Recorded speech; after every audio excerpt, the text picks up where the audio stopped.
ఒక ఊరిలో ఒక నక్క జీవిస్తూ ఉండేది. అలాగే ఒక తాబేలు కూడా జీవిస్తూ ఉండేది. అవి రెండు ఎంతో మంచి స్నేహితులు. ఒకానొక రోజు ఒక నక్కకి ఒక దురుద్దేశం పుడుతుంది. అది ఏమిటంటే, తాబేలుని తినాలని కోరికగా ఉంది అని చెప్పేసి దాంతో అంటుంది. అప్పుడు ఆ తాబేలు కాదు అని అంటే దానితో దాడికి దిగుతుంది.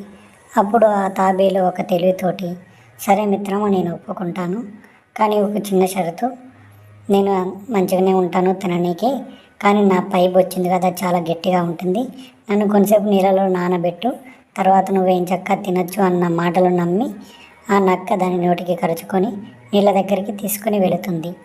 మార్గ మధ్యంలో చెబుతూ ఉంటుంది, నేను ఎంత రుచిగా ఉంటాను, నన్ను కొంచెంసేపు నీళ్ళలో నానబెట్టు అని. అప్పుడు ఆ నక్క ఆ తాబేలు మాటలు నమ్మి కాలు పెట్టి నీళ్ళల్లో ఉంచుతుంది. కొంచెంసేపు తర్వాత ఆ నక్క ఆ తాబేలును నానవ మిత్రమా అని అడుగుతుంది. అప్పుడు ఆ తాబేలు, అంతా నానైన మిత్రమా, కానీ ఒక చోట నానలేదు, అదే నువ్వు కాలు పెట్టిన ప్రదేశం అని చెబుతుంది. అప్పుడు కొంచెం కాలు తీయు, అక్కడ కూడా నానుతాను, ఏం చక్క నువ్వు తినచ్చు అని చెప్పి ఆ నక్కకు చెప్తుంది. దాని మాటలు నమ్మి ఆ నక్క కాలు తీస్తుంది. తుర్రుమని తాబేలు జారిపోయి నీటిలో దానికి దొరకకుండా అడుగుకు వెళ్ళిపోతుంది.